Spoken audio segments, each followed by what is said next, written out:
questions I get asked the most is, what is the difference between Canada and Denmark? There doesn't seem to be that big a difference. Well, once you've lived in both, you soon realize that yes, there are many differences. I'm noticing those differences particularly now because I am back at school. So I thought I would share with you some of the differences between the two. Note this is just my experience with the two schools that I've been to.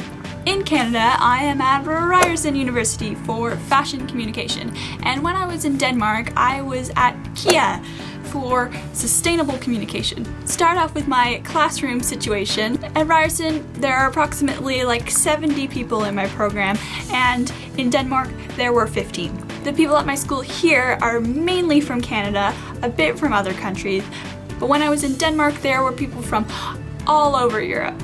My classes here are all separate, so at the moment I have 5 different classes. They're placed randomly throughout the week, and you repeat that schedule every single week for 12 weeks.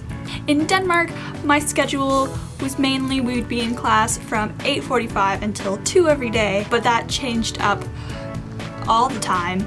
So sometimes I was only there twice a week, sometimes I was there all 5 days, but it varied depending on what we were doing. Here, I repeat the same classes, but the classes can be all sorts of things. I'm currently taking the sociology of fashion, as well as surface design and communication and emerging media, just to name a few. All those are separately taught and separately graded. In Denmark, we had sections of classes, modules to be specific, and those were done in segments throughout the semester. We were mainly taught by one teacher, but sometimes there were special guest teachers to help us with those projects. That leads me on to the next thing, projects. Projects are very different and sort of the assignments that we get from each country. Here, mainly our stuff is individual. We're mainly graded on projects that we have to submit, as well as tests and exams, and sometimes presentations. In Denmark, we mainly did projects that we submitted in, but a lot of our stuff had to do with presentations, and it was usually group work. And the grading system are very, very different. In Canada, we have our stuff marked by percentages, which are then translated into a letter grade for the whole class, and then those are subsequently added together with all our other classes to create a GPA, which I don't even get.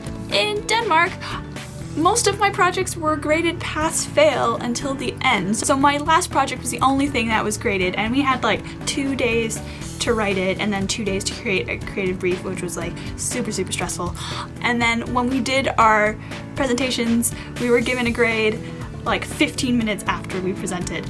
And those grades were from -3 to 12. And it's not a scale, it's arbitrary numbers. 12 is the best you can get, but you can't get an 11. The next mark is 10, and then the next mark after that is 7.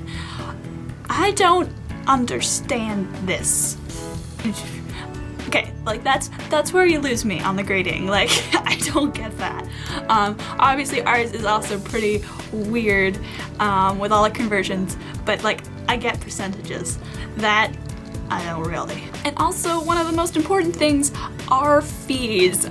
Our fees are really expensive here. Maybe not as expensive as the United States, but we pay about between 6,000, 7,000 a year. In Denmark, you guys get paid to go to school. Like that's brilliant. So yeah, that is my comparison between Canada and Denmark for education. I will be doing more of these on various subjects. If you have a suggestion, you can leave it below. And if you want to share your experience at your school, if it differs from mine, I'd be super interested to know. Yeah, I will see you next week then.